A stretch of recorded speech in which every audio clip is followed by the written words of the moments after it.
What's up, Tectonic Athletes? It's Coach G here with an update for you guys about what's to follow after the current deload week. Obviously, we're coming off of a long training block that spanned several months with highly structured, super linear, periodized training. And that was coming after a relatively free-form summer training block. So what we're going to be getting into next, which will take us really through the end of the calendar year, is something that's sort of in between. It's only 6 weeks long, but while there's a lot of structure to it, and there's specific sort of focus from week to week, it's not quite as structured and regimented as the last block. It's obviously shorter, and it's not quite as linear in its design. So, what are these 4 parameters for the upcoming block? Number 1, we're getting back under the barbell for some bench press. I know it's been a while, and we're ready to get into it. So for the next 6 weeks, once a week, we're going to be doing high volume bench sets, and there will be no sort of mixed modality involved with those sets. That means, no cardio stuff, no gymnastic supersets. It's just going to be straight bench work for those strength days. They are going to be high volume sets, and at the end of every working set for the day, there's also going to be one what's called like a back off set with dumbbells that will be extra high volume but unbroken. So off the top, as an example, if for the day you're doing 4 sets of 12 bench press on the barbell, you complete those sets.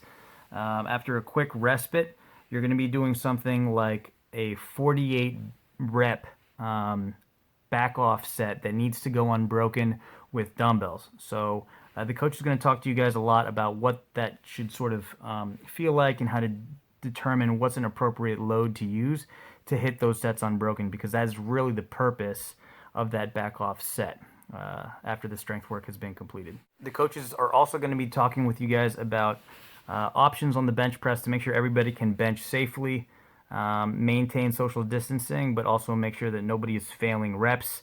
And we'll have a number of different options for folks to make sure everybody can get through their work set safely.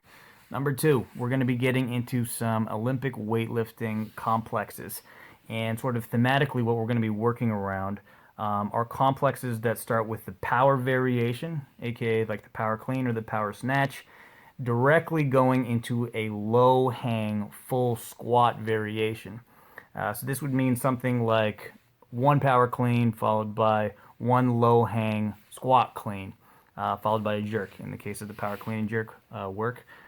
Or it would be something like a power snatch followed by low hang squat snatch. What we're looking to do here with that complex is to emphasize a few different things and train your body's ability to feel out speed, timing, and position.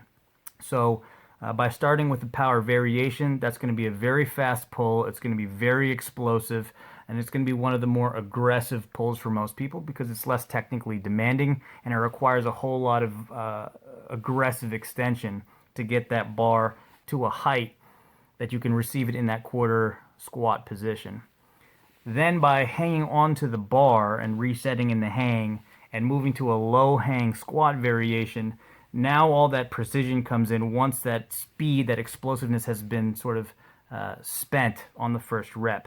Because to carve down on the way down the correct positions of that high hang to mid hang to low hang below the knee, it's going to teach your body after that explosive power pull a lot about where its position is and what that feels like without having to think about it quite as much over time.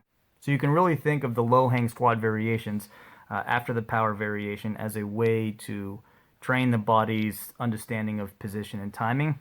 And it will feel like a much longer pull compared to the first repetition of each complex.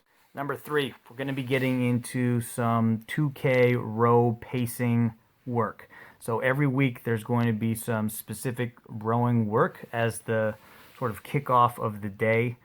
And it's structured in such a way that it's more or less a linear structure, but it's not so regimented that if you miss a day, you have to think too much about the following week when you make it in for the row day, what you should be doing.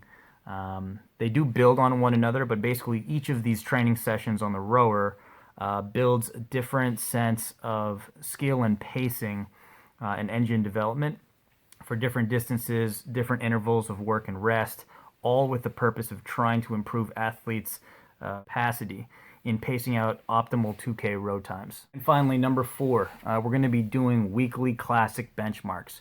So what this will look like is every week there's going to be a day where there is no dedicated strength or sort of skill portion, and on that day, the training session, of course, after the warm-up, will kick off with a classic benchmark, something that we're all familiar with, sort of simple tests like Fran, Grace, Diane, Jackie, DT, Air Force, these types of workouts.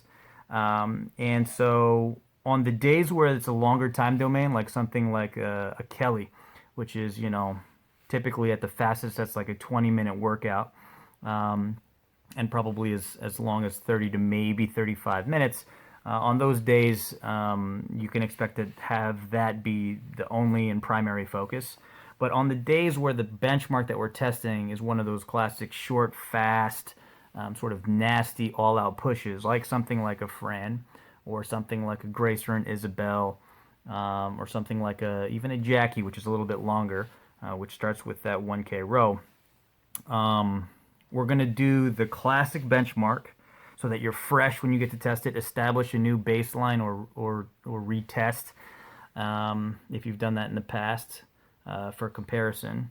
And after a short rest, we're going to do another version of the workout that plays on some of those themes. So you will not have a day where you're just going to come in and do an all-out sprint, sort of 3-minute workout, and that's it. The goal is that you're going to do that so you have a true sort of testing opportunity for those workouts. But then we're also going to test your capacity after having hit the classic version to maintain quality output, sort of high power output, and sort of see where your stamina and endurance are with those variations on the theme. So that's what we got for the next 6 weeks. Pretty excited about it. There's going to be a lot of sort of space to play in that structure, but there's going to be a lot of great sort of specific stuff to focus on as well. Hope you guys are doing well out there. I miss you guys, and I'm looking forward to seeing what you guys can do. All right, peace.